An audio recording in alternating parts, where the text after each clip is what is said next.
താമരകൾ നിറഞ്ഞു നിൽക്കുന്ന 10 ഏക്കർ വിസ്തൃതിയുള്ള പടന്നക്കാട് തീർത്ഥങ്കര തടാകം മലബാറിലെ ഏറ്റവും വലിയ ശുദ്ധജലാശയമാണ്. ശുദ്ധജലക്ഷാമത്താൽ നാട് കേഴുമ്പോൾ പ്രകൃതി നൽകിയ ഈ വലിയ ജലസമ്പത്തിനെ വേണ്ട രീതിയിൽ സംരക്ഷിക്കുന്നതിൽ അധികൃത ശ്രദ്ധ പതിഞ്ഞിട്ടില്ല. 10 ഏക്കർ വിസ്തൃതിയുള്ള തടാകം ഭിത്തികെട്ടി സംരക്ഷിക്കാത്തതിനാൽ മണ്ണിടിഞ്ഞു വീണ് 1.5 ഏക്കറോളം വിസ്തൃതി കുറഞ്ഞിട്ടുണ്ട്. തടാകത്തിൽ പായൽ ശല്യവും രൂക്ഷമാണ്. ജില്ലയുടെ വികസനത്തിനായി നിയോഗിച്ച പ്രഭാകരൻ കമ്മീഷൻ എക്കോ ടൂറിസത്തിനായി നിർദ്ദേശിച്ച മലബാറിലെ വലിയ ജലാശയത്തിന്റെ ദുരവസ്ഥയാണ് ദൃശ്യം വ്യക്തമാക്കുന്നത്.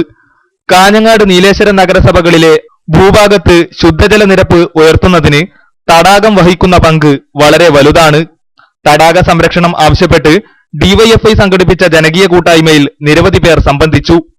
ജൈവ വൈവിധ്യ സംരക്ഷണ സംഘടനകൾ ഈ വർഷം ഏറ്റെടുത്ത മുദ്രാവാക്യം ജലവും ജൈവ വൈവിധ്യവുമാണ്.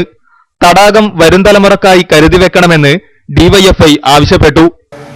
അന്തരീക്ഷ താപനം, ആഗോള താപനം, വനനശീകരണവുമായി ബന്ധപ്പെട്ടുകൊണ്ടുള്ള പ്രശ്നങ്ങൾ, അതുപോലെ തന്നെ സൂര്യനിൽ നിന്നും ഭൂമിയിലേക്ക് വലിക്കുന്ന അൾട്രാവയലറ്റ് രശ്മികൾ നമ്മുടെ ജീവന് തന്നെ ഭീഷണി ഉയർത്തുന്ന രൂപത്തിലേക്ക് വരുന്ന ആ അൾട്രാവയലറ്റ് രശ്മിയെ തടഞ്ഞു നിർത്തുന്ന ഓസോൺ പാളികൾക്ക് ശോഷണമുണ്ടായിക്കൊണ്ടിരിക്കുന്ന വിഷയങ്ങൾ തുടങ്ങി നിരവധിയായ വിഷയങ്ങൾ ഭാവിയിൽ മനുഷ്യന്റെ ജീവിക്കാനുള്ള ആ നിലനിൽപ്പ് പോലും അപകടത്തിലാക്കുന്ന നിലയിലുള്ള അതിഗൗരവതരമായിട്ടുള്ള വിഷയങ്ങൾ ഉയർന്നു വരാൻ വേണ്ടി പോവുകയാണ്.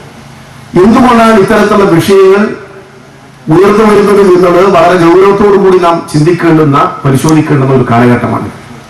തീർച്ചയായിട്ടും നമുക്കറിയാം, പ്രകൃതിയുടെ സന്തുലിതാവസ്ഥ ഈ നിലയിൽ നിലനിർത്തേണ്ടത് മനുഷ്യന്റെ മാത്രമല്ല, ഈ പ്രകൃതിയിലെ സമസ്ത ജീവജാലങ്ങളുടെയും നിലനിൽപ്പിന് അനിവാര്യമാണ്. കാഞ്ഞങ്ങാട് നഗരസഭയിൽപ്പെടുന്ന തടാകം നിലവിൽ കാർഷിക കോളേജിന്റെ അധീനതയിലാണ്.